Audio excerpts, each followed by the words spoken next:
that Disney thing with me. I'm a community organizer, like in my daytime life, and so when facilitating, we're always doing icebreakers and trying to make the space a little bit more friendly.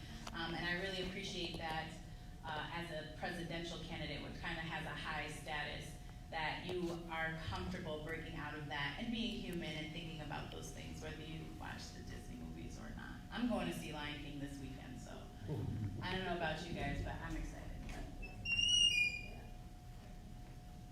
Thank you so much. Hello. I'm well. Welcome. Thank you. Oh, goodness. Hi, everybody.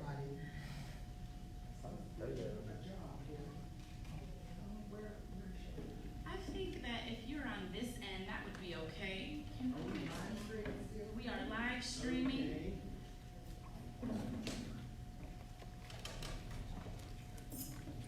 Okay, that's fine. Do it this way. You're welcome. All right, welcome and thank you for being here. We appreciate your time. We kind of jumped in, but why don't we give you a few minutes just to introduce yourself and let us know where you're coming from, and if you wouldn't mind, your favorite Disney movie as an icebreaker. I came with that one on my own. Okay. Well, I'm a great aunt, so I know every Disney movie since 1972. My name's Ayape Sudanam Kinamu Christian Moyawasife Curry. I'm seeking the Green Party nomination as president for real good reasons. One is that I'm a farmer. I'm a fourth generation Black farmer, so I care about the soil and I know about it. Secondly, our nation is browning. So we need to have brown people represent our party, because if we're a political party, who's gonna vote for us? Brown people. So we have to have effective representation at the national, the state, and the local level. Our campaign has spent February, March, April, May, and June pulling together what's called the Green Positioning System. Anyone who wins the nomination can take these 24 points and grow our party. Is that okay? I don't want to take over my time, but I appreciate it. That's perfect. Thank you so much. All right, so we'll jump back in. So the first question that we are starting with is strategies. What strategies do you plan to implement to address gentrification and the growing homeless population? Is it all right if we start here with you? All right, we're gonna go 2 minutes each candidate. Do I have someone who's keeping time? No? My cell phone doesn't have a second hand. Okay, But I will, I'll round about it, all right? Here we go. Okay. Okay. I've got a stop line. Okay, thank you so much.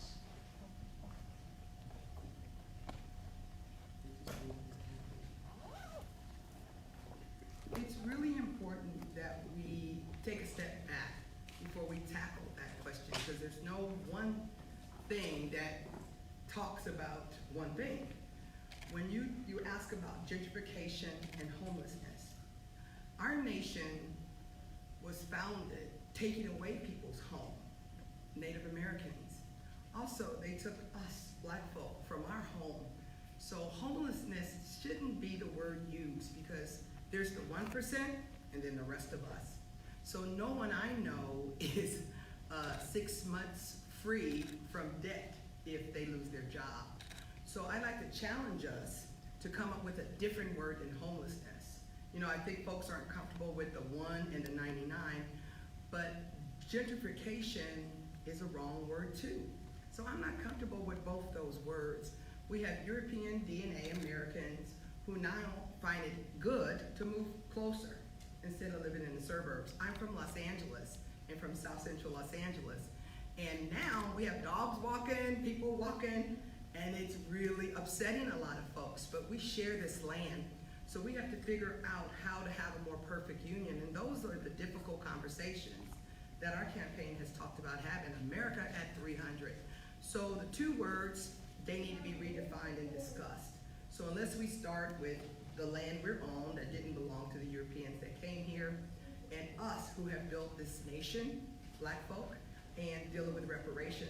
So that's the only way right now I can answer it. But as a Green, as I said earlier, it's really important that we brown our party.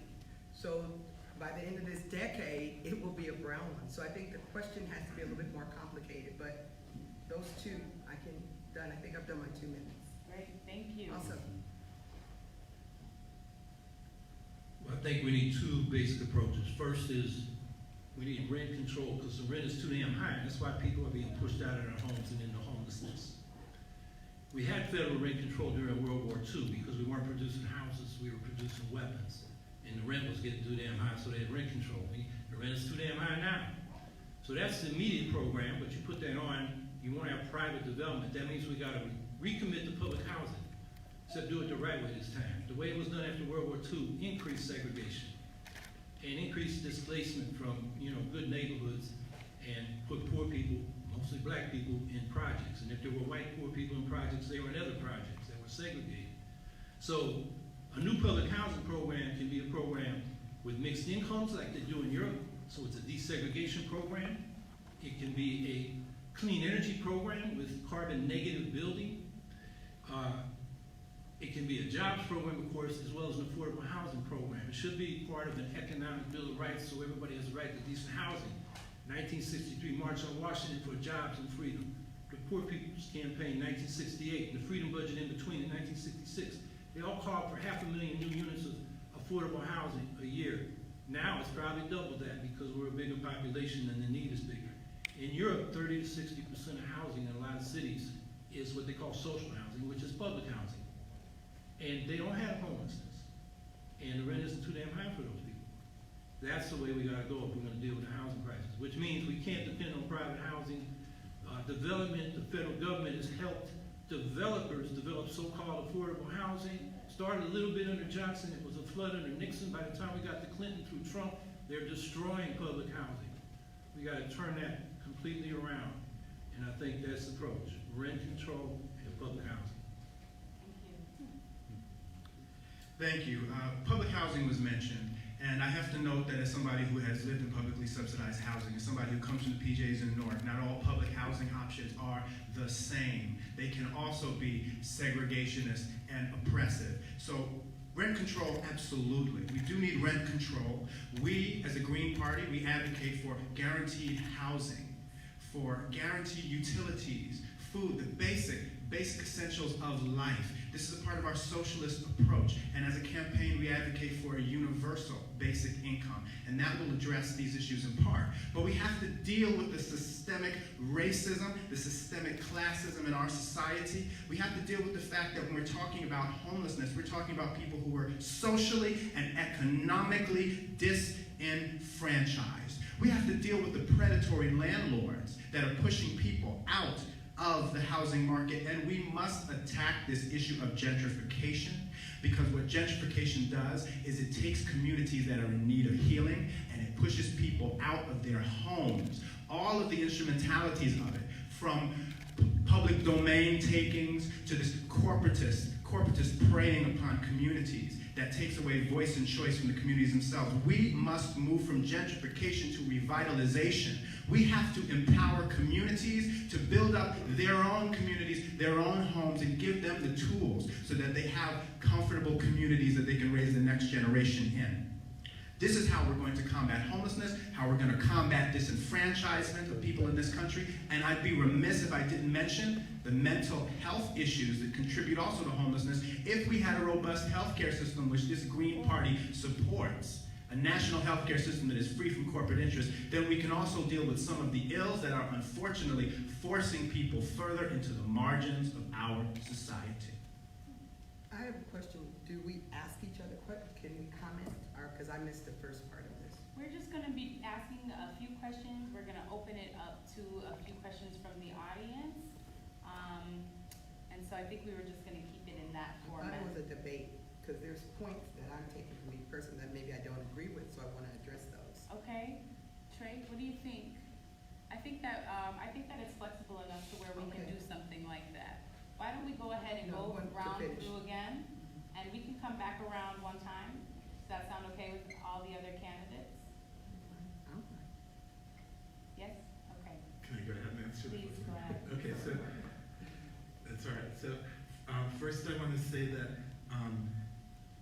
again, like, this isn't a real presidential election. They're not going to select one of us to be the president. So I don't know, even if one of us got in there and was the president, what we would be able to do about housing. I think it's like a better question for you, for somebody running for city council. If we had Green Party people in city councils everywhere, they could do a lot about getting housing for people. So, but I will answer the question. Housing is a basic economic human right. Everybody deserves to have a place to live, and that's really important. It's a really important human right. I mean, I'm not against rent control, but I think we need to move away from having real estate, like speculators owning property and like especially from out of town, but even a rich person in town owning a lot of property and renting it to people to try to make money. And we need more publicly owned housing and help people be able to own their own houses or apartments, and help communities be able to like grouply own property together and have housing for everyone. And I think reparations ties into this. There are communities like the Rhonda neighborhood in every city, like where Black people were moved out of their neighborhoods and something was built there or whatever, and we need reparations to those people in those communities, and like you give them back the land that they were living on and give them money to build their communities and housing for themselves there. Thank you. Thank you. And thank you for bringing up about, my role as a city council member. Rent control is something that I absolutely talk about. So organizing around housing, I'm an anti-displacement organizer, so snapping fingers to all of that. So just based upon the request, and I really like the idea of being flexible and moving as things come around. So instead of just going through and asking these questions, since we want to have more of a debate factor, why don't I go ahead and read off some of the things that we had here. We'll go through, we'll give you the 2 minutes, all right? You can include any of these things and however, and then we'll come through a round and do another round in 2 minutes. Does that sound okay? You guys all comfortable with that? Thank you. Okay, so we have questions about reparations that came up. Do you support reparations? Where will that money come from, particularly for Black Americans and people otherwise identified who are descendants of enslaved Africans? Tell us about your stance on environmental justice. And if you were president, how would you approach the escalating tensions with other countries such as Iran, North Korea, Russia, and Venezuela? Okay? All right, we're gonna start down at this end. All right? We're gonna do 2 minutes for each person, and then we'll take a second, and then we'll come back through a round, and then any of you can readdress any point that any other person has made. Sound okay? All right. You want me to cover all of this?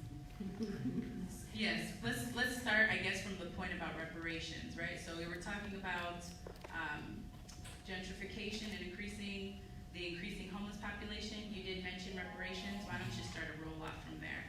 Who? Appreciate you. Okay, well, I'm a member of the Uhuru Solidarity Movement, and I'm all about reparations. I'm also a supporter of the Black is Back Coalition, which has a 19-point Black political agenda for self-determination, which is all about reparations too. And I think we need to turn over all the resources of this country to the African and indigenous people, because our whole country and capitalism itself was built on European imperialism in Africa and Asia and this continent, and everything we have was built on plunder and slavery and Western white nationalist imperialist capitalism that runs the United States is destroying the world, and the world is going to be destroyed. We're not going to be able to live anymore, and the system we have can't be in charge. We need to put oppressed people, Africans and indigenous people, we need to give them the resources and the power so that they can come up with a solution to save the world. It's the only hope for white people as well as for everybody. So that's my position. Thank you. So under the premise that we're going to start with reparations, I will start there and I'll connect it to the issues happening across the world. So I want to tell you a little story. It's the story of America, folks, a country that was built on the backs of the abuses against my people, African American people, abuses against Native people in this country. And people were brought here in bondage for a reason. For what? To make profit off of their misery. Reparations is an issue of fundamental justice. It seeks to make us whole. It is not a giveaway. It is not a freebie. We have built this country, and it is not just cutting a check, because that is not how you will seek to make this situation whole. You have to invest in the upliftment of a people for the upliftment of a nation as a whole. And that means investing in education, investing in HBCUs. It means giving back property stolen from black folk by violence. It means a lot of things. It will take a lot to bring justice to this issue. Now, I mentioned I was going to tell you the story of America as a whole and connect this to other issues. We, as a country, this country has abused people for capitalist profit. And we see this taking place in the way we relate to other countries and the way that we, as a country, unfortunately, wage war for profit across the world. We are amping up tensions with Iran as we speak. We have been amping up tensions and destabilizing Venezuela as we speak. And for what? So that we can dig into those countries as we've done to other countries, as this country has done to other people, and profit off of the ultimate misery that will occur to their civilian populations. It must end. The colonialism must end here in the United States of America against our own people, and it must end against peoples across the world. We have to stop the warmongering and invest in human infrastructure and invest in the rights of human beings.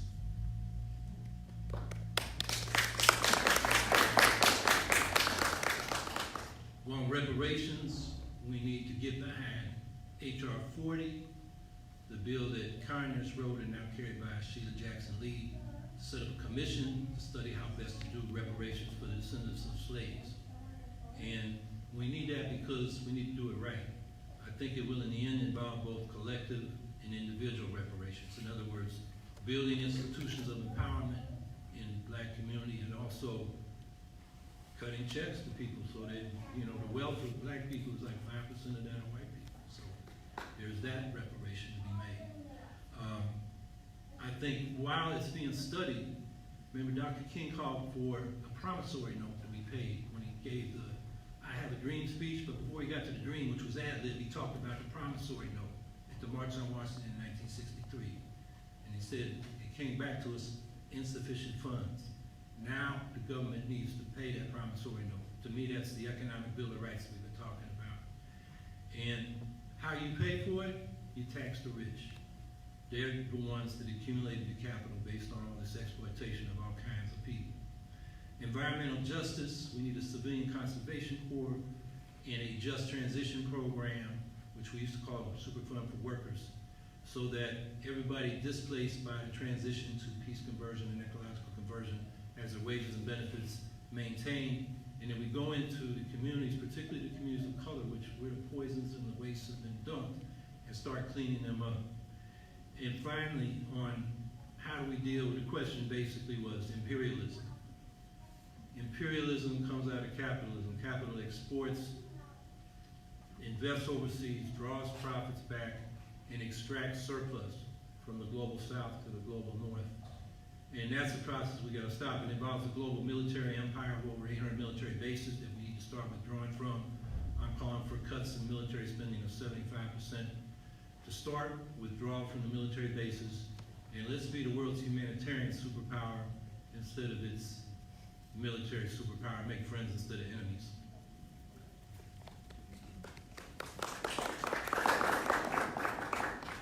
Here, here. Let's go backwards. We gotta take a step back to the doctrine of discovery. This started with the European monarchs agreeing not to fight each other, to take over our planet. That's the root of capitalism, based on rich folks, monarchs, going around taking over people's property. So unless we get Europe involved, the Native Americans have sued them. So the U.S. participated in the second conference to draw up Africa, and then they came here with that same doctrine of discovery to take over Native Americans. So I think we have to have a fundamental base of understanding about how we got here through capitalism. We need a system change, not a green deal, not a blue deal, a change. The 1% they take over the means of production. So unless we have a system change in our nation, these are just reforms folks are talking about. Reparation, serious. Cut a check and invest. How many folks have already received reparation for enslaved? Because I heard slave. No, we were enslaved Africans. So let's get that straight. And then there's no such thing as white people. You're from Europe. There's 15 tribes. I'm from somewhere. So we have to correct ourselves when we talk about each other. Because when we do the history, then this stuff does not come, or the her story, these mislabels has to stop. So one, it's enslaved. Two, you're European. That means 30 seconds? Oh, okay. So to pay for this, we have enough money, we have enough land, we have enough everything. It just takes political will to do it. I don't want to go for my time. Sorry, I didn't mean to- No, that's okay, I just didn't know. No problem, I Yeah, appreciate it. okay. Okay, thank you all. So let's just take a second, digest, right? So we're gonna go back around so that we can readdress the candidates' debate style, all right? Is there anybody who wants to jump off and go first?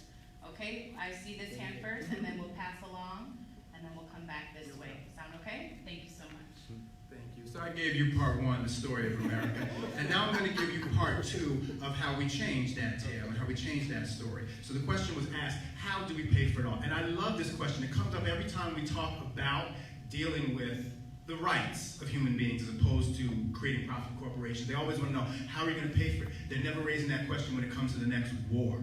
We are going to pay for it by reorienting our financial priorities, including moving away from a war budget to a defense budget, because a true defense is a well-educated citizenry. We're going to invest in human infrastructure by reorienting our priorities. We are going to slash that war budget by at least half. And we're going to minimize our activities abroad and our interventionism, but we are also going to reshape our economic system, because unlike many of these Democratic candidates what they don't seem to get is you cannot layer socialist reforms on top of a capitalist abusive system. You must fundamentally change the system. And this includes democratizing our money supply.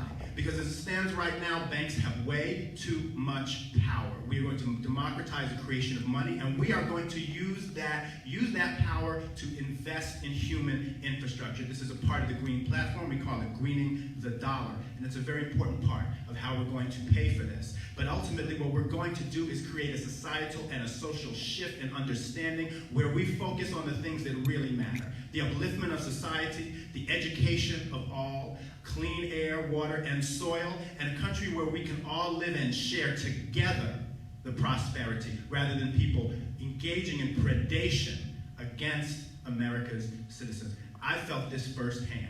As someone who comes from many minority communities, I am unapologetically black, I am openly gay, and the communities that I represent are tired of the oppression at the hands of people who have profited off of our suffering. Let's work together for once to build a system we can all share in. We've got the means, and we need to take control of it.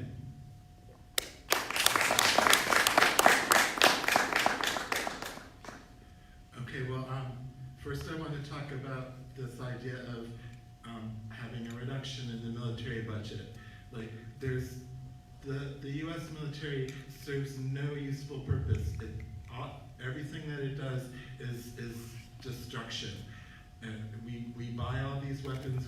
We spend billions and hundreds of billions of dollars on these weapons of destruction, and it needs to stop completely. We need to totally eliminate the U.S. military and totally eliminate the U.S. weapons industry. There's, 25% of the U.S. military is still going to destroy the world. We don't have time for that. Like, if it's not us, somebody's going to have to get rid of the U.S. military, or the world is going to be destroyed. So that's the first thing. And then I have to address some things Howie said, like, that is how U.S. imperialism works, that we go into other countries and steal steal everything from those countries. And the reason that the United States goes to war against countries is because they have progressive governments there that use the resources of those countries for the people there instead of allowing U.S. corporations to steal them. And Howie has sponsored forums supporting the regime change campaign against the Syrian government, which has a progressive anti-imperialist government, and he talks about other anti-imperialist countries in this way, like going along with the propaganda and saying we should overthrow their governments. And then he says the U.S. should be a humanitarian superpower. Humanitarian is the pretext that the United States has used to go to war against some countries. It was the pretext for the war against Yugoslavia. They accused the Yugoslavian government of committing genocide. They accused Gaddafi in Libya of killing his own people, and we just can't be a humanitarian superpower. We need to let other countries have self-determination and do what they want. Thank you. You're welcome. Pass it down to Howard.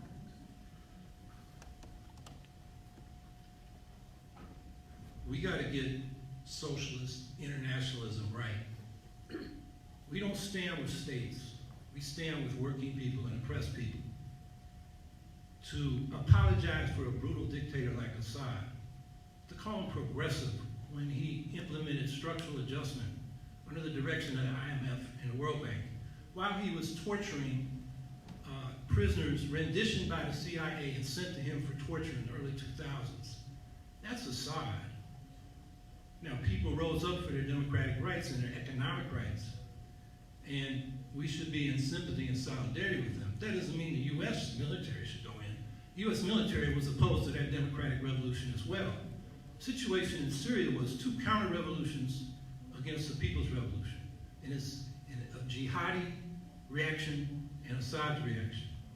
So we got to get smarter. And actually, right now, Israel, Russia, and the United States are combining to push Iran out, which helped Assad maintain his regime. You can find a lot of that in the Israeli and the Arab press right now. So we got to get a lot smarter than just this simplistic thing. Anti-imperialist states that are oppressive to their own people. That's not how we build a socialist world that ends imperialism. We got to do class politics, not geopolitics like we're Henry Kissinger. So I make no apologies. The guy he mentioned, Anand Gopal, has written a great book on what happened in Afghanistan, how he embedded himself in the Taliban and basically told a lot of stories on how they were playing off the Americans who had no idea who they were dealing with. We should have got the hell out of Afghanistan because we didn't know what the hell we were doing. And they played us. And he's done the same thing in Syria and documented the democratic revolution lives on. We just had a revolution in Sudan, right? They threw out Bashir. You know what they were marching in the streets with a Syrian revolutionary flag saying, our Bashir's gone, your Bashir's next. The Arab Spring continues. People want their rights and they want economic justice. And we should not apologize for oppressive people. And again, the U.S. should not play any role militarily in picking winners and losers in this country. It's up to the people in those countries. Thank you. I'm so glad, Howard, that you brought up both Israel and Russia, areas that are areas of interest for me as someone who's an activist for Palestinian rights and has personally paid a price for that, losing my position as a rabbi in Youngstown, but also as someone who's been watching this Russiagate nonsense and a parade of that with great dismay in this country. It's a mass distraction from the abuses our country's engaging in against its own people and other peoples across the world. You said we got to be smarter than this simplistic thinking. I agree 100%, which is why I was so dismayed that I saw you on video buying into the Russiagate nonsense and criticizing, in effect, Jill Stein for participating in the RT debate that Suriname also participated in the last presidential election. The only real opportunity for a televised live debate, which added immensely to the democratic choice for the American public, the ability to see that. I was disappointed that you criticized that. I was disappointed that you bought into the Russiagate narrative by doing that. I was also disappointed to hear you knock people like Julian Assange, people who bring to light the information that allows us to lift the veil on what our country is doing here and abroad to other peoples. I'd be remiss if I didn't mention how upset I was based on my activism in the LGBTQIA community as an openly gay man, but also as someone who was a chair of a local pride center at one point in Youngstown and had to field all of these calls from, we mentioned homelessness, people who were kicked out of their homes for being transgender. I was so sad to hear you not only refer to Chelsea Manning as Bradley Manning, but after being corrected saying whatever he calls himself. This is not the Green Party in 2019 or 2020. We have to be smarter. We have to be more open to thinking out of the box when it comes to diversions like Russiagate. We have to be more inclusive and up to date on how we bring people under this big tent umbrella that our party should be, because we are really a joint effort for everyone, for everyone's advancement. And I'm surprised to hear you telling other people they need to be smarter when you've bought into that very basic and very lie-filled perspective on Russiagate, that mass distraction game. Yeah, I'm like, being nice to people. Thank you. Okay, a couple of things. Talk is cheap. Actions speak louder than words. Look at us up here, right? Only one person here has been allowed to participate in several state events under the guise of the fake white privilege. If we want to be real and smart, Howie, how come you just allow people to allow you to present and you have all these other candidates? Being smart means being united. Everybody, I don't even know where the other candidates are. I thought they were going to be live streaming in. We don't have 5% yet. So how we get 5% is have a diverse group of candidates moving forward.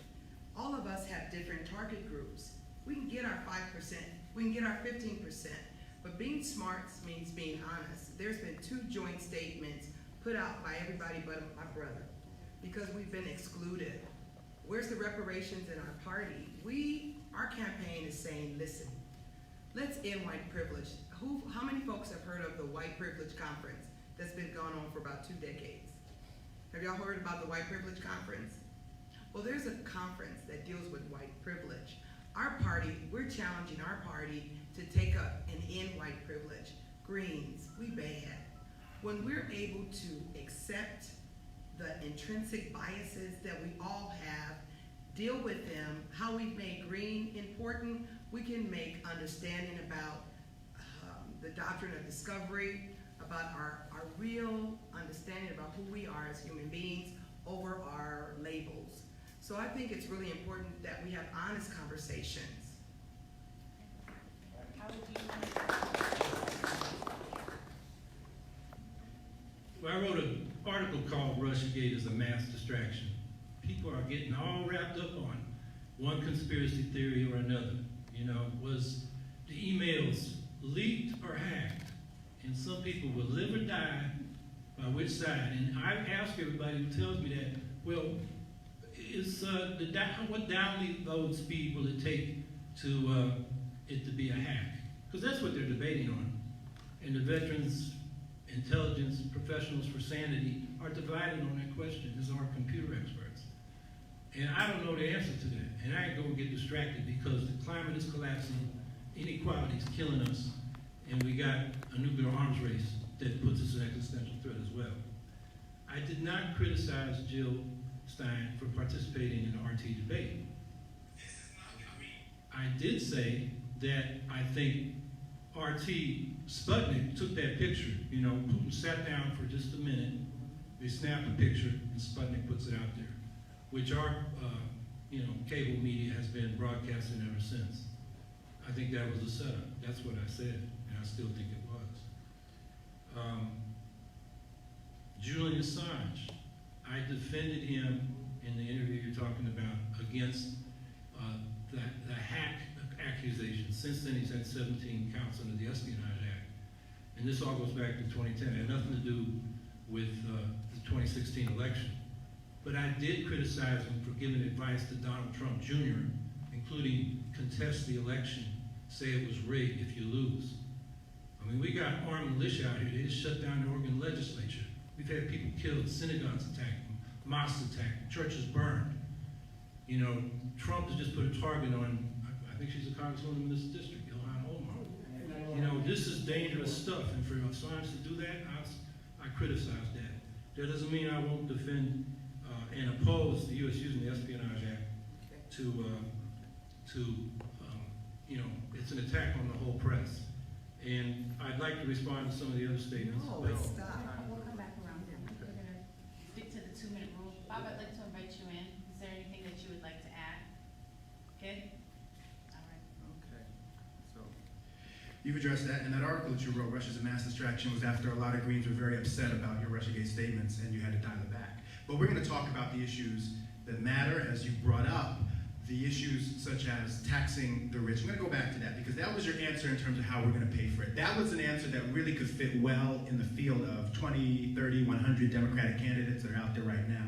Just tax the rich. Take a little slice off of what they're making. It's going to make everything okay, right? They'll still be able to earn billions and billions of dollars off your suffering, right? That's not the direction that we need to go. We need to really genuinely reshape this system and build a truly socialist paradigm, okay? So that's the direction that we're headed. The direction we're headed is blowing past those mass distractions, honoring all the many diverse communities that exist, and you didn't address that dead naming and misgendering that you did when it came to Chelsea Manning. Studies show that when you refer to transgender people by their gender, studies show that decreases the suicide rate amongst transgender youth. So it is an issue of life and death.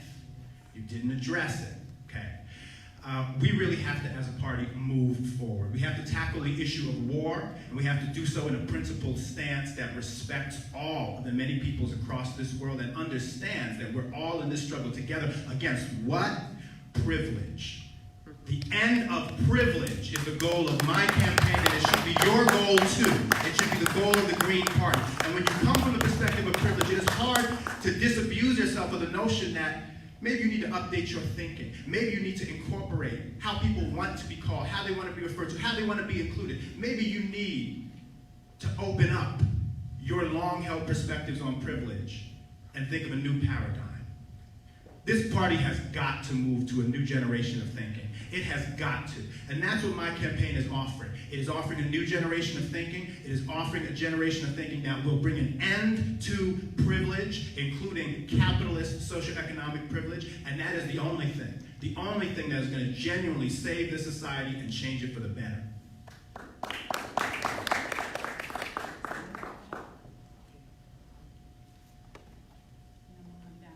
No more Russian derailment disorder. It's called RDD. Done. Enough. I think it's critically important that we talk about, as Greens, how we work together and how we shape our nation. How have many people been Greens more than 5 years here? 1, 2, 3, 4. Okay. So you all know some of the challenges we face as Greens. You all know it. We don't have a critical mass of people yet. Because once you have so many people, some of the kind of bumps in the road that we keep hitting won't happen. So I'd like to challenge us as Greens to have these honest conversations about what's going on. Brother did not deal with that we've been excluded. Have you all seen the 2 joint statements that the candidates accept how we release? Yeah. Who's seen it? I can't, it's a little dark. So these are 6 adults saying we've been excluded. Not to deal with that is not okay. We are not a competition. We don't have 5%. What we have to do is have a unified understanding and move ourselves forward. This has to change. So I'm challenging you all to challenge my brother that if you get a spot somewhere, we all should get a spot. Is that fair or not? Oh, come on, Greens. Yeah, we can't pretend that that's okay. We can't have bogus titles like presumptive nominee. Thank you. I can't tell if it stopped. You know what? I can't see if it stopped. When you hold it up, I just stop. 30. Okay, now I'm seeing it. Yeah, that's okay. The first one is 30, the second one is stop. Okay, thank you, because I'm like, I can't tell what's really going on. I'd like to open it up to David. Okay, well, first I want to get back to Syria. The Syrian government is a progressive government. It's led by the Ba'ath Party, which is a socialist party. They had free education up to university, free healthcare, a lot of social programs that are better than any other country around there.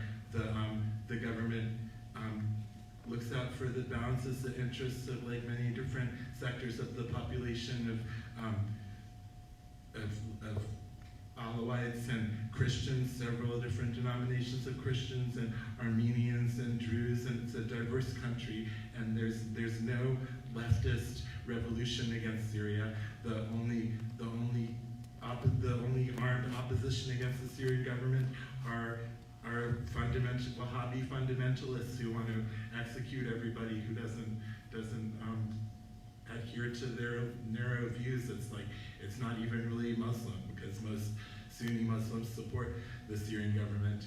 And so Syria has been under attack by Al-Qaeda, and the USA and the Zionist regime created Al-Qaeda, and that's why in the early 2000s, the Syria was under attack by Al-Qaeda already, and the United States covertly supports Al-Qaeda, but says that we have a war on terror.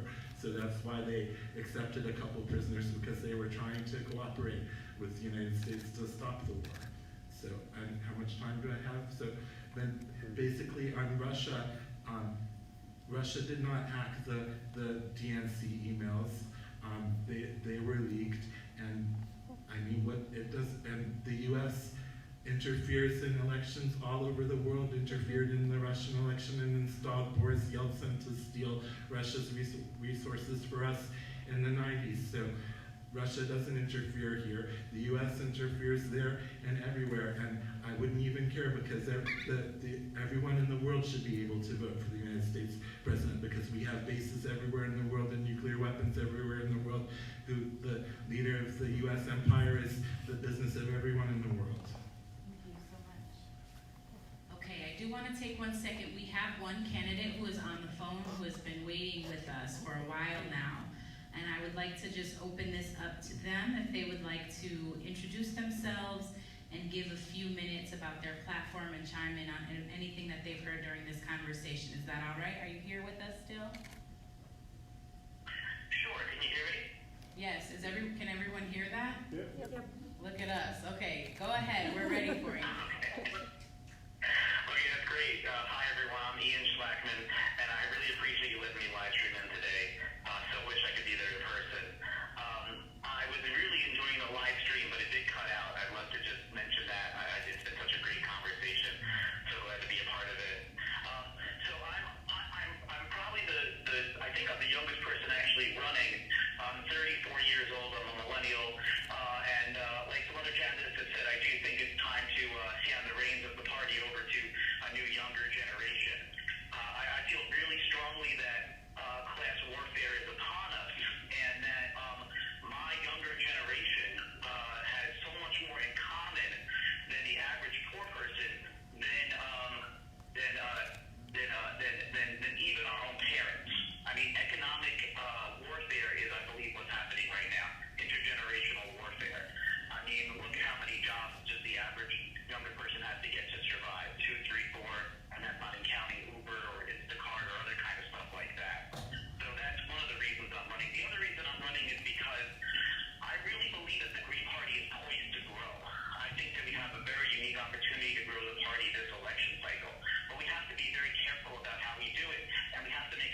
someone who is helping us keep time.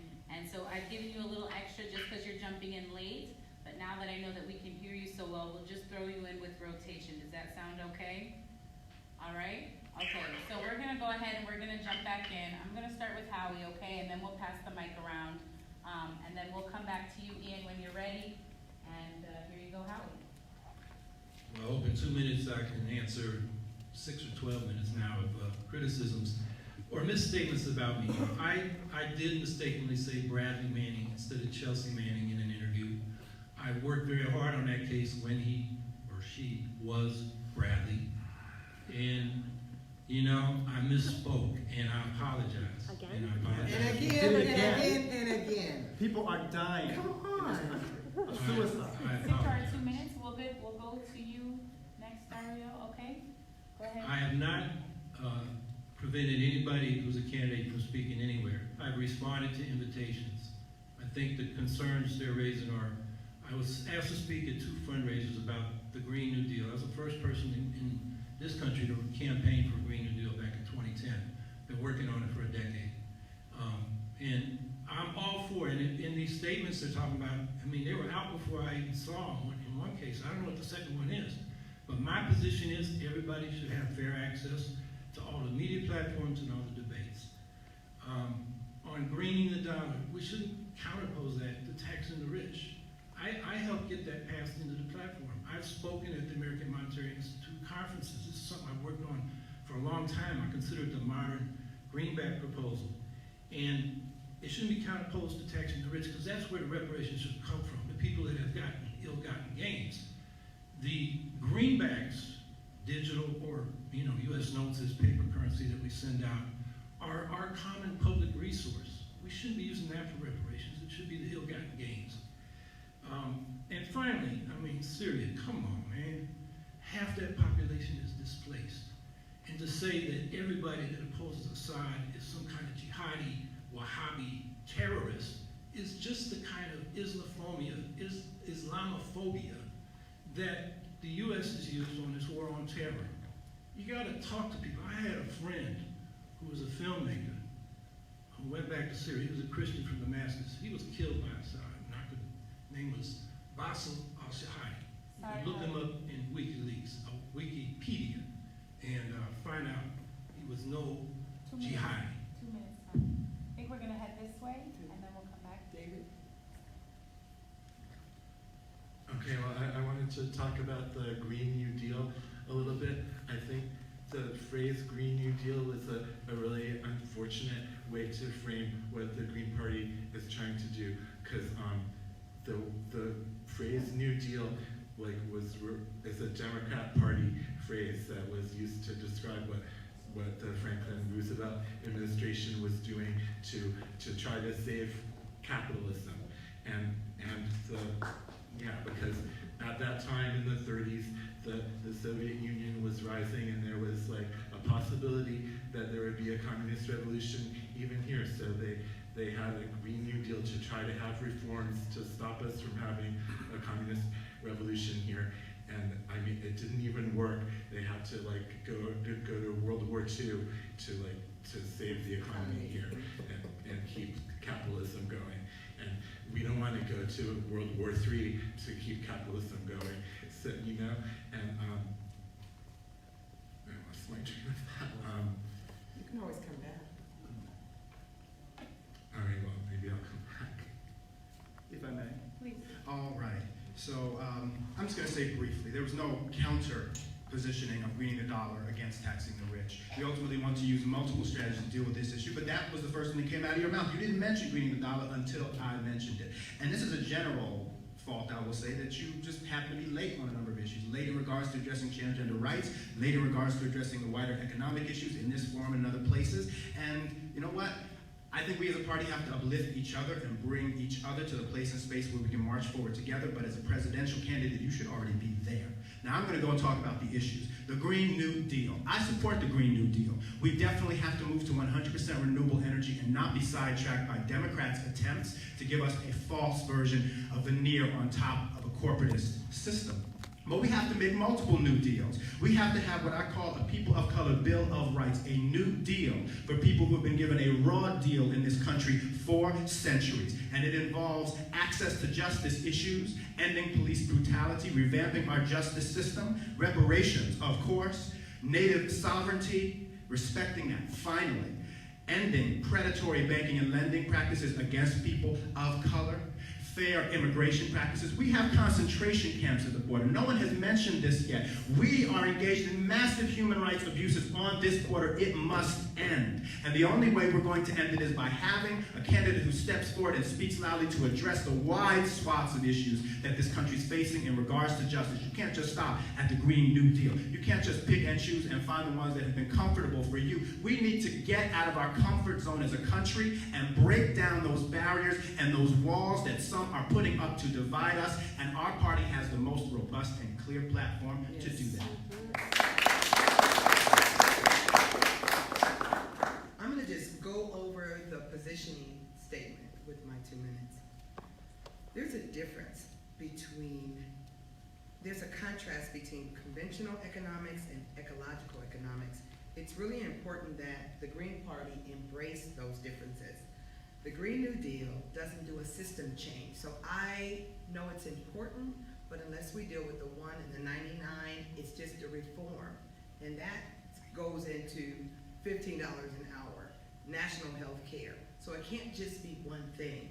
So let's look at conventional economics as opposed to ecological economics. The conventional economics is a poorly constructed economic institution. The society faces unacceptable choices between the earth, catastrophe, and human misery. It does not work. Firms and households don't match. Ecological economics is a view of a contextualized within a biosphere of a learning model that transitions the state economy into what's required for us to ensure our planetary boundaries. Not a nice words, but it's just the one plus us. So it's re-looking at how we look at economics from an ecological perspective. The second point I wanted to bring up is making sure we qualify in all 50 ballots on ballot access.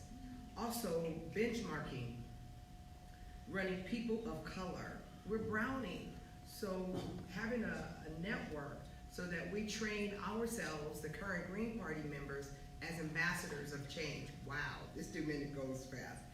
I do want to point out something. Myself, David, and Dennis submitted workshops.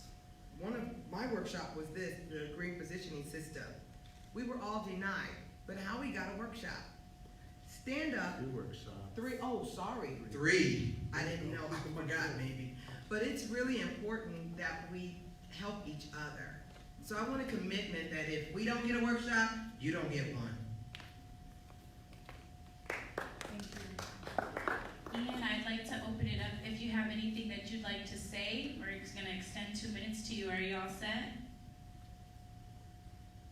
Sure. Okay, go ahead. We're ready when you are. Okay, did you hear what I said? There's no question, just whatever I'd like to say. Yeah, if you want to just chime in, any point that you'd like to touch on that you've heard, anything that you'd like to counter, anything like that. Sure, fantastic. Well, it's that, we understand that on stage we're trying to have an equal and fair Green Party primary. I want to give a special shout out to, I don't think he's there, but Dennis, and also Siddhanam. We all wrote a reparations demand sheet just a couple weeks ago, and I know Dennis is continuing that effort. And I think that,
Thank you so much.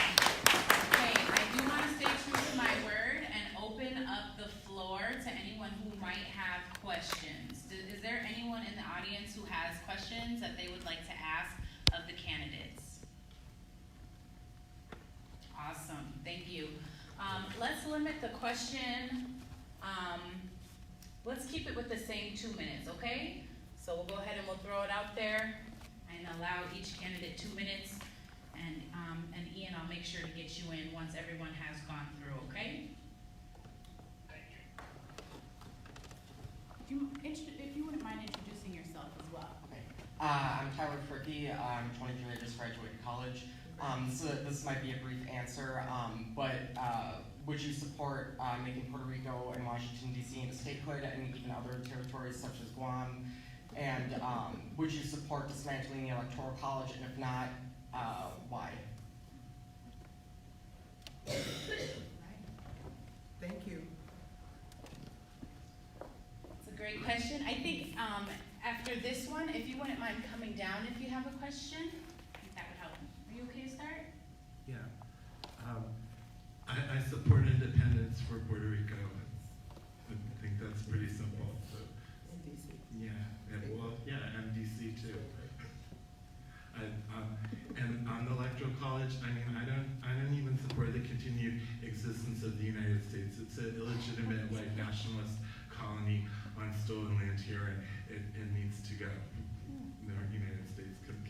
Can I finish answering about the Green New Deal stuff? Please take your time. Yeah. So on the Green New Deal, you know, some Green Party members they talk about the Green New Deal, and they do manage to use this framework to talk about radical things. So I'm not like against everybody who supports the Green New Deal, but it's an unfortunate term because it's so easily co-opted by the Democrats because New Deal is their term. Like one of my senators in Massachusetts, Ed Markey, was a warmongering congressman for 30 years. He has this plan. He had this plan when Obama was president. Markey had this plan to build $600 billion of new nuclear weapons, and he called it a cut because Obama wanted to build $1 trillion and got like anti-war organizations to support it. And now he sent me a letter asking me to give him money so he can push the Green New Deal. It's just like too confusing for us to be using this Democrat term, and we'll never get anywhere until we distinguish ourselves from the Democrats by calling for a revolution instead of a New Deal. Could the questioner please repeat? Do you support making Puerto Rico and Washington, D.C. into statehood, and do you support eliminating the Electoral College, and if not, why? Puerto Rico, DC, easy answer. We as a party support that. And the issue of independence for Puerto Rico is a very important issue to me personally, from the many people that I've met with and worked with who are very supportive of Puerto Rico being freed from the shackles of colonization, because that's what we're talking about. Now, this is very current in the news because we're seeing these protests taking place in Puerto Rico. The protests are stimulated by a sense of disconnect with the governance in that island, but that disconnect isn't rooted in just a few messages. It's rooted in centuries of oppression and colonization on that island. Now, some seem to want to take the approach, even in this own party, that we're just going to layer what we want over top of Puerto Rico's list of priorities. We're going to bring the Green New Deal to Puerto Rico and everything's going to be great. No. Puerto Ricans are going to have their own sovereignty and make their own choices. For once, DC is going to finally come out of being disenfranchised. For once, it will be a state. That's what we support as a party.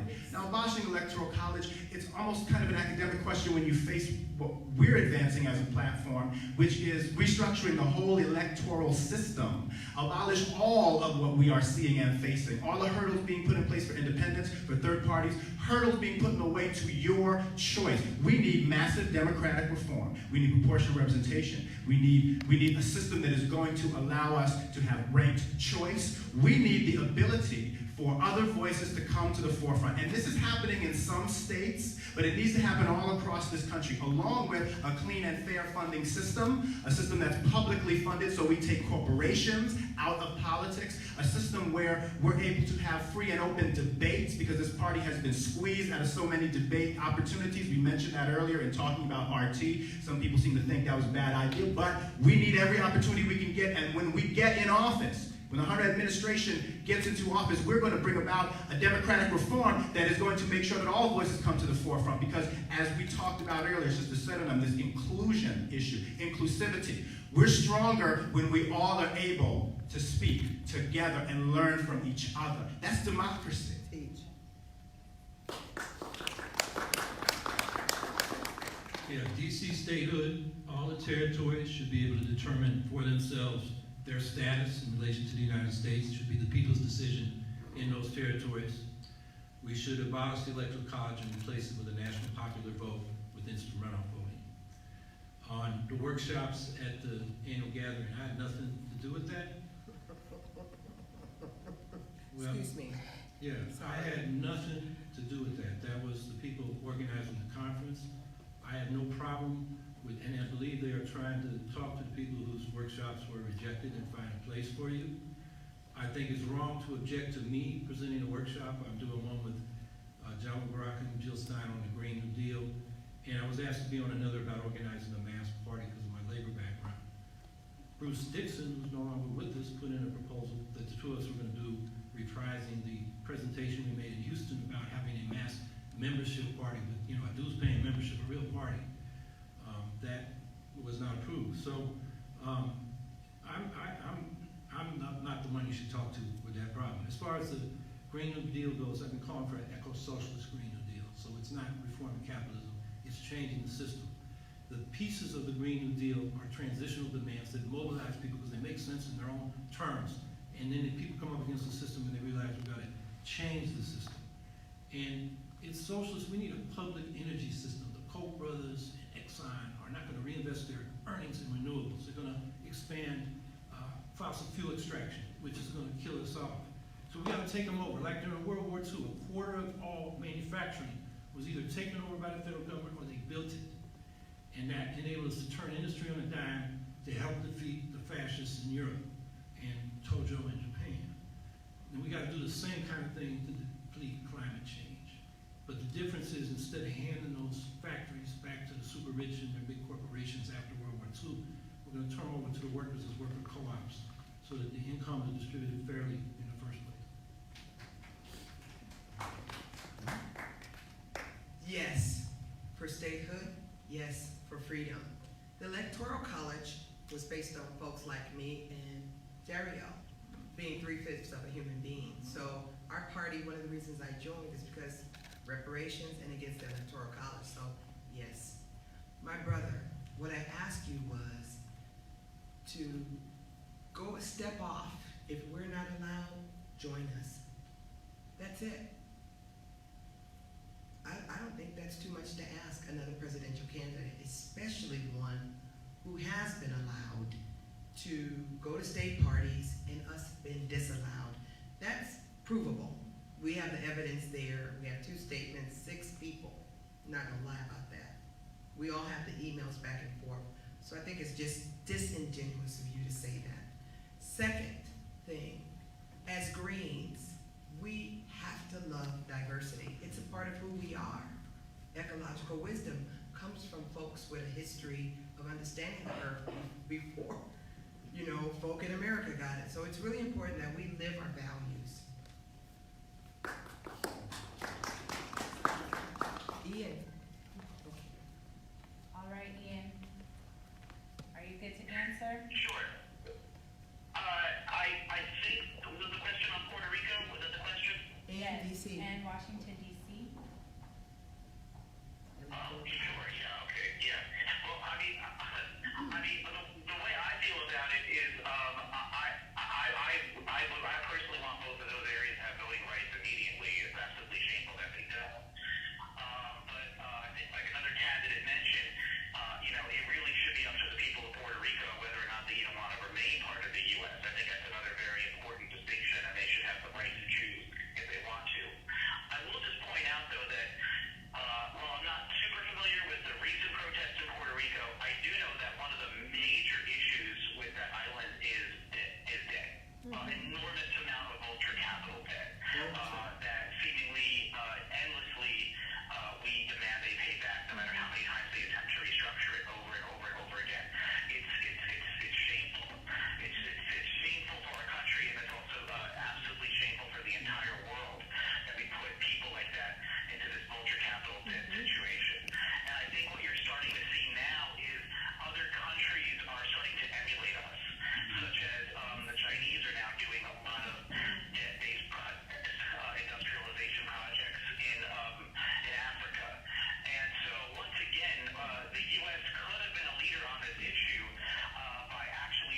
like to open it up if there's another question in the audience. Do we have another brave soul? Yes. Okay.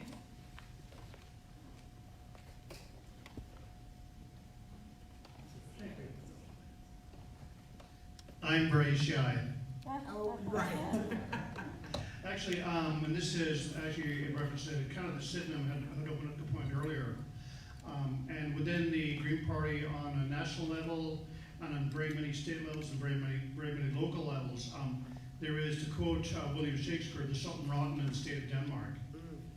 And it's been going on for, it's happened in 2004 with the native sport being disenfranchised, happened again in 2008 with other native sports being disenfranchised. It's been going on for a very, very long time, and I don't even know the answer to this. But I want to hear you guys as leaders, and I want to have any of those National Green Party members who are listening right now, and each locally even ask the same question. There seems to be this problem of suppressing voices within the Green Party. If you don't like what the people are saying, you don't like the positions they're saying, you silence them. And it's been going on for a very, very, very long time. We have lost a lot of good members from our party because of this. On the national level, on the state level, on the local level. So I want to hear you guys talk about, and I love what you had to say about if you're not included, nobody gets to go. I love that.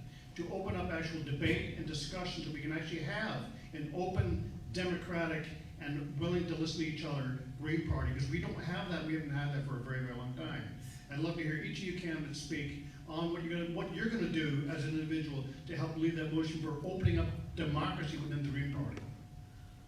Great. Ian, are you okay to start answering this time around? Absolutely. Yeah. Sure. I got most of that, but I think I know what the gentleman's asking. So, sir, thank you so much for asking this question and for bringing this up. You are 100% right. There have been some very nasty anti-democratic surprises since I've started running for president with the Green Party, and it's opened up a lot of skeletons in the closet, let's just say. I've taken the initiative to put some of that out on public display. It definitely got me some negative feedback, but I don't care. I don't work with the Democratic Party. I'm not here to smile and play nice. I'm here to make sure that people understand the crises our world are facing, and that we set the example as the premier political party about how to run a fair, credible campaign. That is one of the reasons I'm running. It's one of the reasons I will continue to run, and I won't stop. We absolutely cannot have internal mechanisms where we're silencing other candidates. Like I've said before, the diversity in the party is our strength. We need to be able to hear every single idea, and we will not be a credible party if we have, fighters like Jill Stein fighting for voting rights, and then meanwhile inside our own party, we're silencing voices, we're cutting people out, we're kicking people out of the discussion. That's not right. It's completely wrong. And we need to be a unified front, and I feel almost everyone on this stage, well, I'll just say it because everyone else is saying it, except for Mr. Hawkins, is part of that unified front. And I've talked to his team personally. I told him that he needs to start getting on the page with us, because this is a fight for credibility. We need to be that premier example party. People need to see us doing the things that we want to be done nationally in terms of having free and fair elections. And so that's the fight that we're in right now. And I really feel strongly that if we don't get this right internally, who's going to get it right? The Libertarian Party?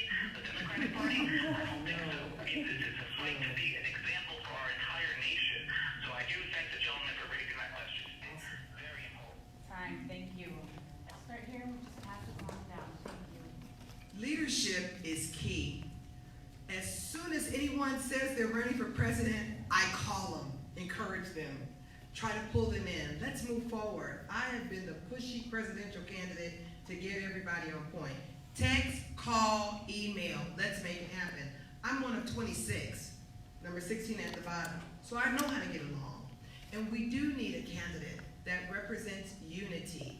This GPS 2020 that I will email everybody, it came about because 600 Greens, our core team pulled 7 points together. We sent it out, we pulled it back. We came up with 24 points we believe we Greens can agree on as a strategy to move forward.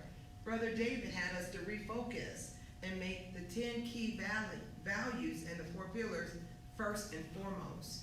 We have to recommit, and as a candidate, I'm willing to make that commitment. And if someone is not allowed anywhere I am, I won't do it. That's leadership. I don't care who made the decision.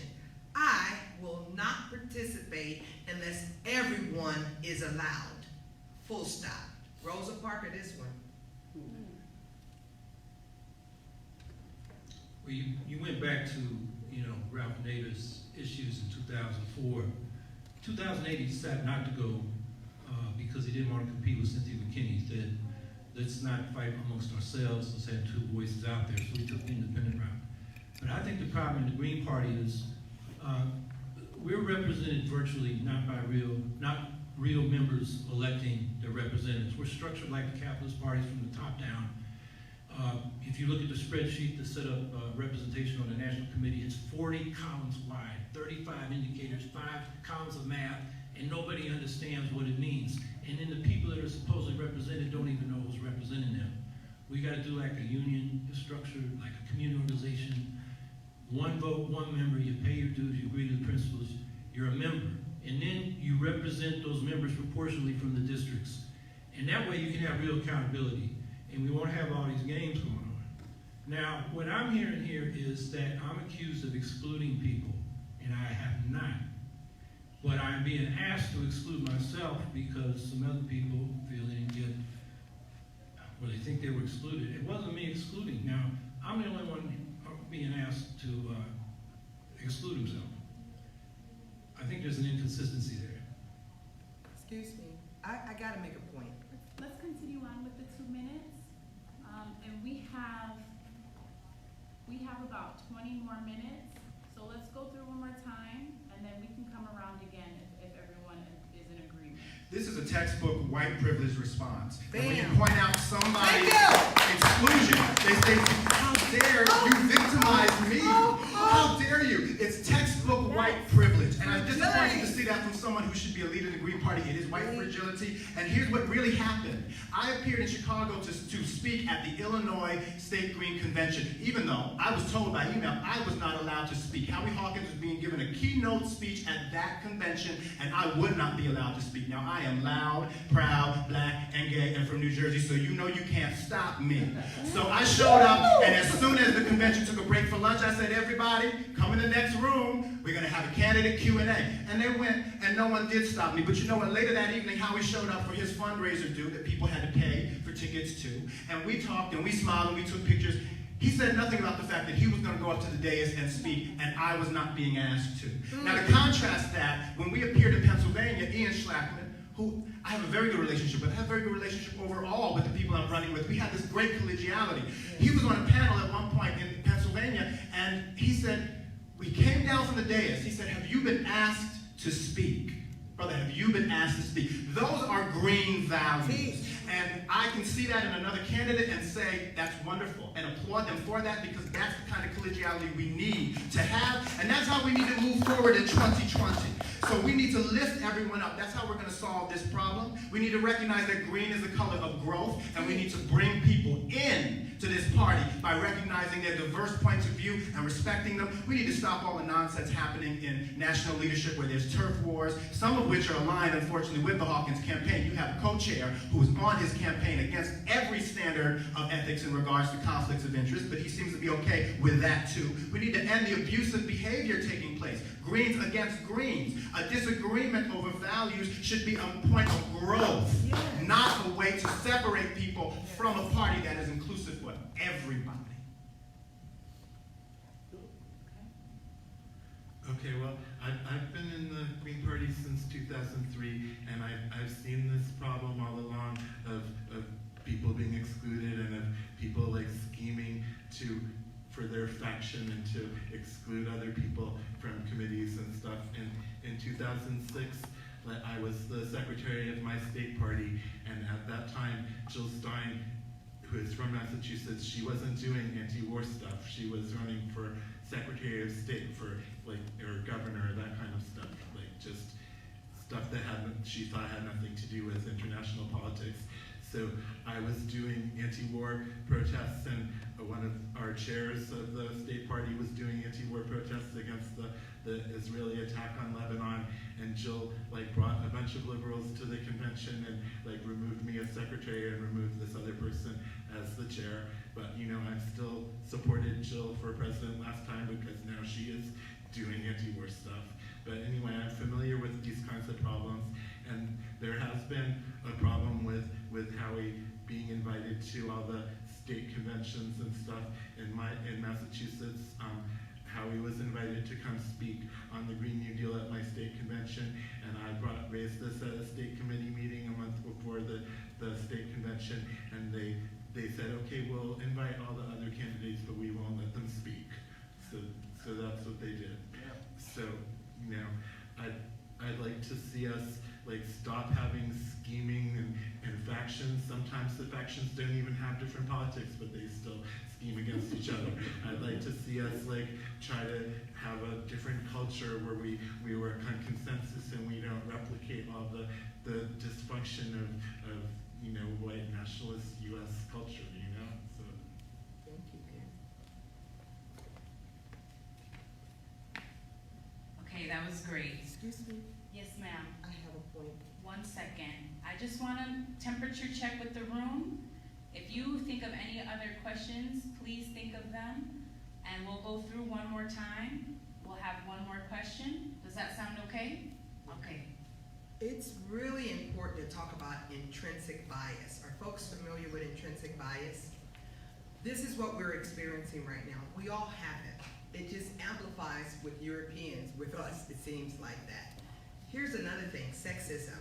I was honored to be the campaign manager for Cynthia McKinney. She won. Ralph didn't let her do nothing. She ran and won. That concept of he stepped off because he didn't want to fight is untrue. Every place we went in 2008, if Ralph Nader didn't show up, you did. He participated. He didn't win. So that kind of mentality, nobody gave her anything. I was there. I was proud to be her campaign manager, and we won. Nobody didn't stop.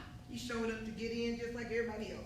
So that mentality has to change, and it's critically important that we have people who are sensitive to intrinsic bias, who understand sexism, who understand gender fluidity, and not have to keep correcting themselves. Oh, I'll come back.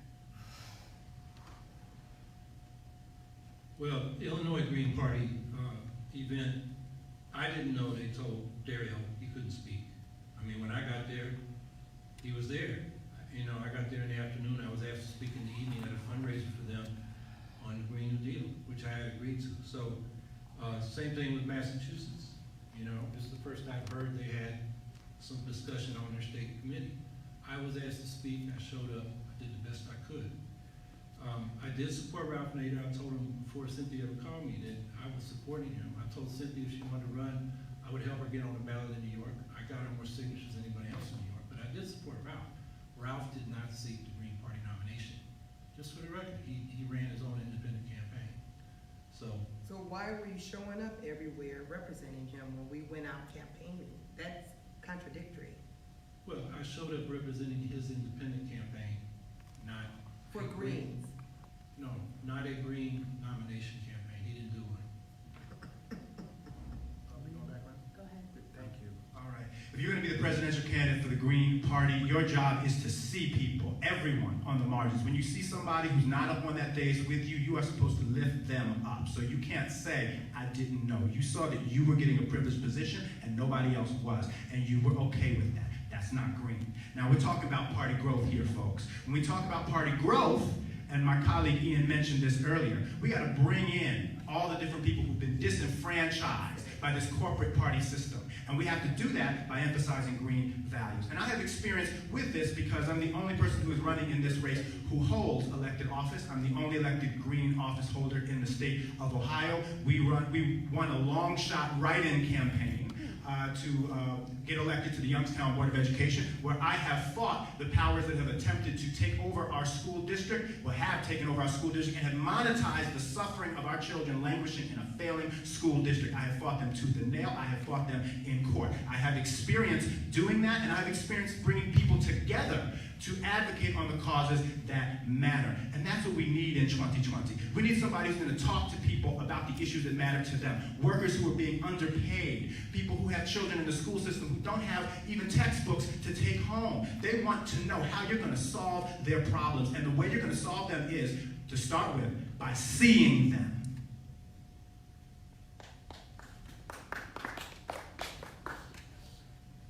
I also want to talk about disability issues a little bit. I work on disability issues. One of the things I work on is opposing euthanasia and assisted suicide, because it's being used to encourage people with disabilities to tell them their lives aren't worth living and to kill them. There are people in states that have legalized assisted suicide who are getting letters from their insurance companies: we won't pay for your treatment for your cancer that your doctor ordered, but we would pay for the assisted suicide. So I work on that and other disability issues. And one part of my campaign is, I have a lot of anxiety, and I haven't done a lot of public speaking before. I feel a little uncomfortable with public speaking, and I was inspired by David Cobb in 2004. Even though I supported Nader, I grew to like David Cobb. And one time, David Cobb, who was our presidential candidate in 2004, was interviewed, and somebody asked him about his experience. What experience does he have to be able to be president? And he said he thinks anybody can be president, that you don't have to have special experience. I mean, look at the people we have, the psychopaths we have as presidents. So I agree with that, and so I want to, inspire other people who aren't used to being in the spotlight, or don't see themselves as functioning really well, to take leadership roles in the Green Party too. Great. Thank you so much. And I'd like to open it up for 2 more minutes for you. Sure, yeah. I want to pick up on something that Dario said. I think that the Green Party is new to a lot of people, and to some people who've actually been out there a while, and in particular, I'll just say that people of color, especially in Black communities, I've encountered a ton of skepticism about the Green Party. And I feel that we have a special obligation to make sure that we're holding fair and accountable races internally in the Green Party. I was the campaign manager for my good friend Reverend Annie Chambers in Baltimore, former Black Panther, former National Welfare Rights Union organizer. And we ran a campaign for her to run for Tenant Council president, and she won. And now she's also on the RAP board too. She won that election as well. So it's really important. And then once she won that position, then when she's on the RAP board, the only one in the room, the only green in the room full of Democrats actually fighting against rent increases, utility hikes, fighting against Ben Carson trying to impose a rule that would kick out people who were just seeing a tiny bit of smoke in their apartment, if they were smokers. Once she's on those boards and advocating, then we've got new people turning around and saying, oh, the Green Party is where it's at. The Green Party is where we need to take the public housing community in Baltimore City. And then we have another Green on the RAP board. His name is Anthony Williams, which I announced with the last Maryland debate. So we are growing in Maryland, and it's because we are step by step making sure that there is trust between communities of color and African American communities, where there just hasn't been, where there simply hasn't been for decades. And it takes taking that first step. It takes me picking up the phone and saying, hey, they're running a rigged election against Annie Chambers. We need lawyers down here. We need people to watch the polls. We need people to go down to City Hall and protest. I mean, they literally turn people away trying to vote for her, saying, oh, you know what, the election is just between 9 and 4. 9 and 4. Okay. Thank you. All right, we've got 1 question left. Sarah? Oh, 2. 2 questions. Okay. let's do 2 questions. We'll do 1 round, 1 minute answer, please, okay? And let's be respectful of time so we can still manage to get out of here when we need to, okay? Thank you, Danielle, and thank you all for your answers. It's been really enlightening so far. So I'm, just real quick, I'm a believer that we can't move forward as a country until we address our past. And we have some really outrageous atrocities to address. I don't like using the word how our country was founded, but how our current, I think you called it a colony, is in existence. And I really like that. So I am here tonight because I work with Traeger and locally on supporting reparations and working to bring that to St. Paul, Minneapolis. My question is something that that I'm a little personally unclear on, and I'm looking for your brilliant take on this, which is reparations, I believe, are for descendants of enslaved Africans. And I personally exclusively use the word reparations with regards to that conversation. Something I am less clear on is, do you believe it's possible to make amends to continue to stay on this land as European people? I think it's a different conversation for people who were brought here against their will and the descendants of those people. Do you think it's possible to make amends? And number 2, as part of that question, what specifically do you support as far as what making amends, if that's even possible, at the direction of Indigenous people here? If they say it's possible, which actions do you support? Sarah not making the 1 minute answer any easier for y'all. That's a loaded question. Let's start at this end.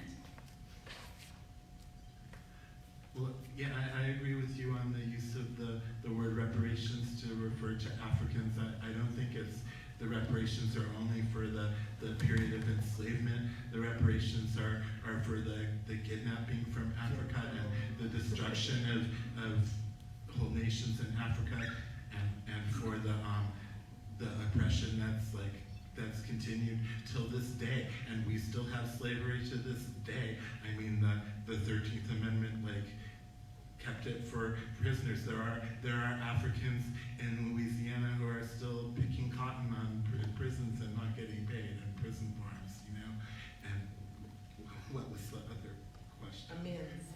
Oh, the amends. Yeah. I think if the indigenous people should have sovereignty over this land, and if they want to tell me I have to go back to Europe and other people go back to Europe, then we have to go. Yes, I believe in reparations for the atrocities against the descendants of enslaved Africans. I think it's very clear-cut to understand who we're talking about and what process needs to be engaged in. They knew how to find us when it came time to subject us to racist violence. They knew how to find Emmett Till. You know how to find us to make it right. Now, when it comes to continuing to stay on this land that has been stolen from Native peoples, what has to happen is a reparative process with those peoples, one that involves consent and equality. And that equality has to be an equality that's also economic. We have to uplift each other and live on a land in which we all have free agency and respect for the cultures that bring to bear the great diversity of this land. Now, when we talk about those amends, it's going to include land, but it's also going to include economic solutions and political and community empowerment. This is key, because you can't just dump a check or a certain benefit on a community and say, here you go. Making whole is a reparative process, and that is a process that involves community empowerment. The question is, can we remain on the land with its indigenous inhabitants? And I know from working with them that, yes, we can if we have the proper relationship, if we respect the treaty rights. I'm from upstate New York. The Haudenosaunee, or the Iroquois Confederacy, welcomes other people if we have a proper relationship. The Onondagas, which are adjacent to Syracuse, they want the right to basically have a veto over environmental concerns and land use, and that for them would be good. You talk to Winona LaDuke up at the White Earth Reservation, she'll have a position for the Ojibwe. Anna Rondon, Navajo or Diné, who's a Green, been since the 80s, she has another position, and I think, you know, I know her, she occupied Alcatraz with Richard Oakes, who came from Syracuse, and that led to the American Indian Movement. And what I'm saying is all the different nations of Indians have different ideas about how to do that. So all of them have to be respected, and all of their treaties have to be respected, and that's a starting place.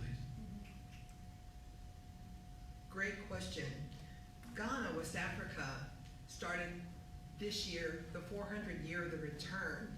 So if our homeland can welcome us, other folks' homeland can welcome them too. There's been a process. What happens all over the world? Where your DNA, you can find it. So it's not that difficult. So definitely the amends.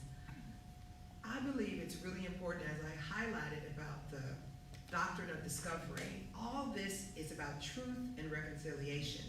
When folks really understand, not the textbook crazy, that we really accept who we are, how we got here, who they are, how they got here, and we move forward. I believe that honesty, truth, the green values we hold and we should have will allow us to heal. Humanity has been through much more, and we can get to a place where we can love each other, care, and move forward. I believe we can make amends. My grandfather was killed by a Klansman.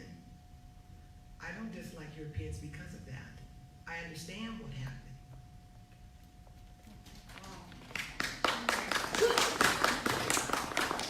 All right, Ian, we're down to just 1 minute. So if you would like to go ahead and give your input. You still with us? Yes, can you hear me? Yep, okay, go ahead. Okay, fantastic. Great. It's a fantastic question. It's absolutely true. I believe I've heard this said. It's a little hard to hear. My apologies. Slave owners were compensated, were given reparations when slaves were freed. So I mean, when I hear candidates talk about the fact that we can't do reparations, which is almost everyone in the Democratic Party, it's wildly offensive. It's very, very offensive. There are historically many examples of reparations around the world. There's West Germany to Israel, and my own community in the U.S. Jewish individuals have reparations in some form or another. So I think it's entirely possible to have that dialogue and to start the concept, to start what that would actually look like. I really do. I think it's going to take a lot of political will. So I think it would take electing the Green to office for this conversation to actually be rooted and started and to grow. And I don't think you're going to see any Democrat actually push this agenda. Thank you. Okay, last question here. Lightning round, okay? Here we go. Diane? Loaded lightning round. Diane Peterson from the 4th CD Greens, which is the East Metro here in the Twin Cities. If you are elected to be the Green Party presidential candidate, who would you pick? And if you don't have someone in your mind, or even if you do, what are your criteria for picking a running mate? All right, Ian, we'll start with you. Well, I've asked her many times, but my campaign manager, Reverend Annie Chambers, former Black Panther, who actually went to sharecroppers in Eastern Maryland and actually liberated them and got them out of that terrible situation and brought them into Baltimore where they could get decent service because they were just living in huts basically back in the 60s. Initially walked with Martin Luther King in the original Poor People's Campaign, and I was so proud to walk with her again in the new Poor People's Campaign right alongside Reverend Jesse Jackson and Reverend Barber and Reverend Liz. So I mean, that's certainly the kind of person I'm looking for, someone that compliments me, definitely open to ideas. Okay. Thank you. A green, someone who's been a green at least 5 years, that we don't pull in from somewhere else. A person of color. Again, by the end of this century, it's going to be brown, so preferably a brown person. Someone who wants to be trained to lead. Back in 2008, I ran as vice president. It gave me so much insight so that I could be a presidential candidate. Someone who's been a campaign manager, someone who's a strategist, someone who goes along with these 24 points Green says. Green Party folks have said we need to move ourselves forward. Is it stop or 30? I always get confused. That was 30. I'm sorry. Just very efficient. When you raise your hand, I stop. Sorry about that. Well, if I'm the nominee, I'll be looking for a woman of color who is down with our program for eco-socialism, and especially party building, because that's what we gotta do in this election cycle, because it's all gonna be about Trump. We're gonna have a hard time getting anywhere in edgewise. We gotta get ready for after 2020, and that's party building. I'm going to be looking for someone who represents green values, which are the values that are going to move this country forward with equality. Someone who wants to break this corrupt system and has already started to in their local community. Someone who has different perspectives from mine and can bring those perspectives to the ticket in a way that's going to make the ticket more inclusive. And I definitely want to include in that gender diversity. I would like to have a running mate who is female or non-binary, and that would bring a different perspective to my campaign. But not just from being a part of that identity, but hopefully someone who is actively engaged in activism in regards to women's rights and gender diversity. I don't really have an answer to this. I think it's way too early to think about this. I'm still trying to get more people to join and run for the nomination. I'm not sure. I mean, maybe one of us is the right candidate, but maybe we still need somebody else to step forward. I was disappointed when Reverend Pinckney dropped out. I thought he would have been a really good candidate. So I'm still looking for more people to join. And somebody who is in prison could even run for president or vice president. I think that would be an interesting thing to do. Okay. Thank you all so much. I do want to allow just a quick moment, maybe 30 seconds or so, for a closing statement. I would like to thank you all for your time and your input and energy. And also, I would like to invite Councilmember Cam Gordon to come down and close us out. So we'll go through very quickly, and then we'll have our last closeout from Councilmember Gordon. So go ahead, Ian, you can kick us off. Take about 30 seconds or so and just give us a closing statement, please. Sure, yeah. Thank you so much for letting me run it today. I very much appreciate it. For those that want to learn more about my campaign, please head over to schlakman.com, SCHLAKMAN.com. I'm also very active on Twitter. I respond very quickly there if you want to get in touch with the campaign, see what we're about. We just did some fantastic interviews that are up as well. And, my campaign is really about moving the entire economy into a new human rights-based centered economy, but also focusing on the Green Party and down-ticket candidates, because we could grow. We could have a Green in Congress in the next 4 years if we just focus on down-ticket candidates now. And that's what this campaign is about for me personally. So thank you again. Have a great night. Thank you. Leadership. 2020 has to be about leadership. We have 24 points on the green positioning system that will ensure everything we all talked about happens. You need someone mature, someone who's a farmer, someone who's female, and a person of color. I also happen to be disabled, so I believe our campaign speaks to those issues for folks who we can grow their Green Party with. More than anything, as I mentioned earlier, my campaign is about party building. Our goal is to help all 51 states in DC get on the ballot this time, first for the Greens.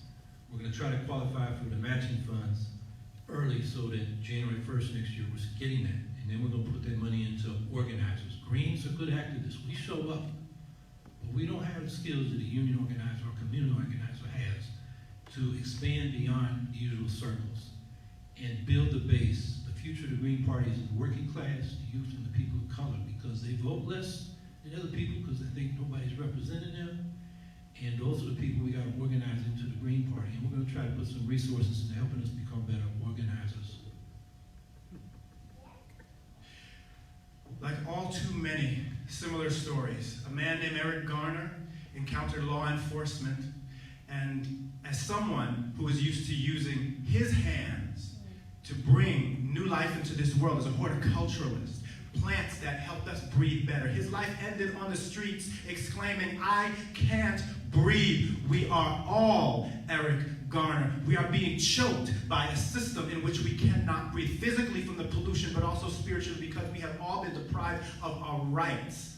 And while it is great to talk about green jobs, and I support the Green New Deal, there are no green jobs for Eric Garner. He is no longer with us. He will not be planting more plants that will bring new air and energy into this world. We have to meet people where they are. We have to build those bridges, and we have to break down those barriers. We have to plant the seeds of justice and equality, just as he planted so many seeds himself. That is the legacy we leave behind as human beings, not just as Greens. And that is what we are going to do together. Party building is speaking for the voiceless. And that's what my campaign will do.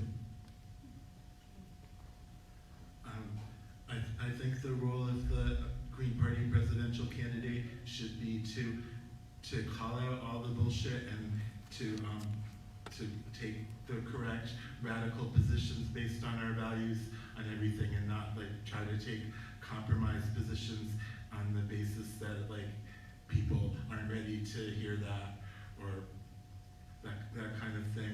And we need to talk about every issue. I mean, 9/11 truth, that's one of the things I'm going to talk about in my campaign. And there are different ways to build the party. And what I've seen is like the radical people leaving the Green Party and disaffected Democrats joining. And I think there's like a massive base of oppressed people and marginalized people and radical people who don't vote at all. I never registered to vote until I joined the Green Party, you know, and I think the presidential candidate should try to appeal to those people to get them to take us seriously and join the party, and then our down ticket candidates can like really run on talking about the pertinent issues for their city council or state rep races or whatever. Thank you. Thank you all so much.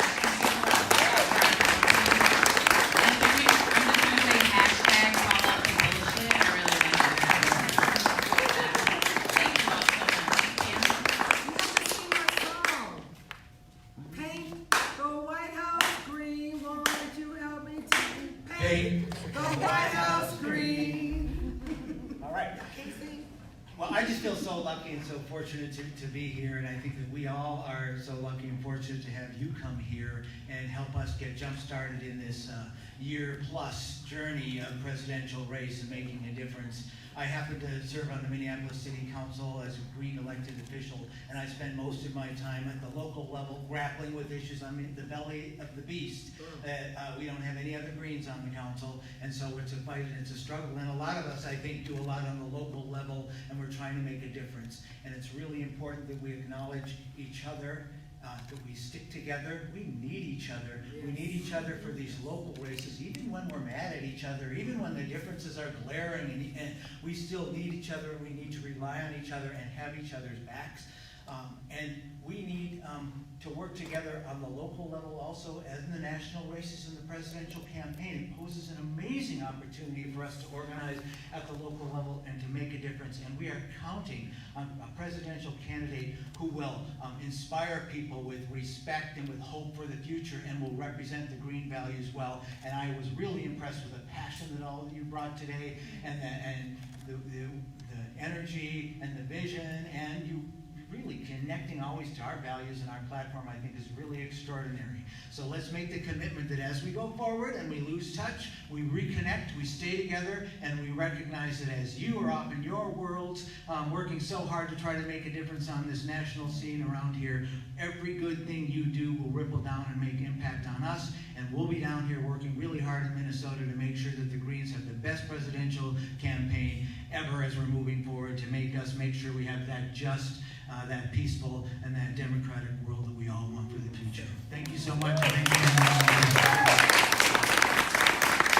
all so much. Have a great evening. That's the end of it. Thanks so much. Can we do a group picture? Yeah, we do a group picture maybe. I don't know the words to the song. Maybe that's something that that I can learn really quick. Paint, White House, and who? Green.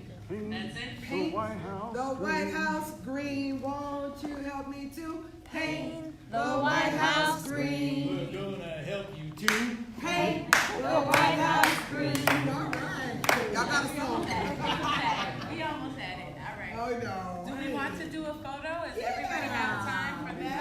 Sure, I can do it quickly. The sign, if we can all come down real quick. Sure. Come down. Even in the. Squeeze in. Squeeze in. Move, walk to the side. Hey, man. Oh, yeah. Hey, you. Come on. Oh, your brother.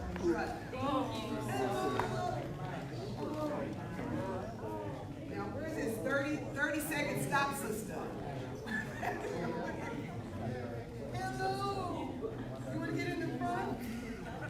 You're scaring me with that stop and hurry. I see I'm the shortest one. I don't know what to do. Okay, do we squeeze in? Tell us what to do. You're all in it. No, these two people weren't in. Come on,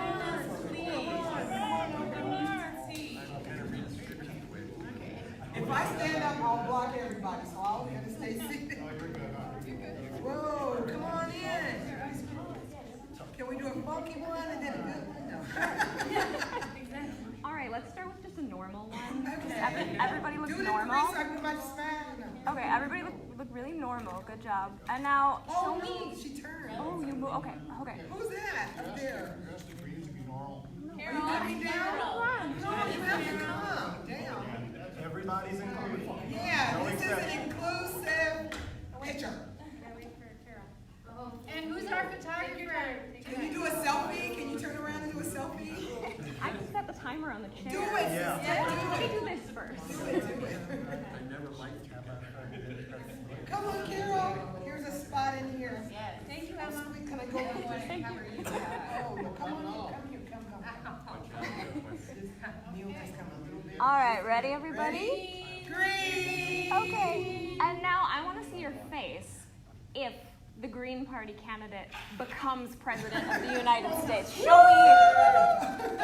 Yeah, thank you. Where's the selfie and the timer? Get you in here, sister. Last one.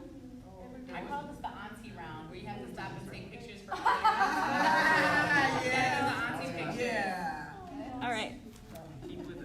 If I put this here, and I put this So under have you all here. started already? Like, have been going for a while when I came?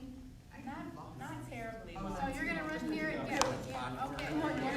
Hey, are you in? Is it gonna click? One. There it is. There it is. All right.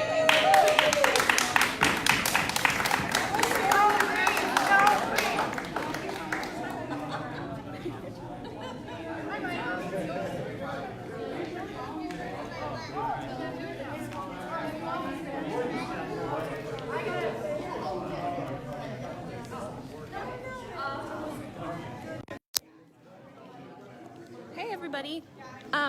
This was the Green Party presidential debate in St. Paul, Minnesota. We had 4 candidates here and 1 called in. Thank you for watching. Please share this too. Bye.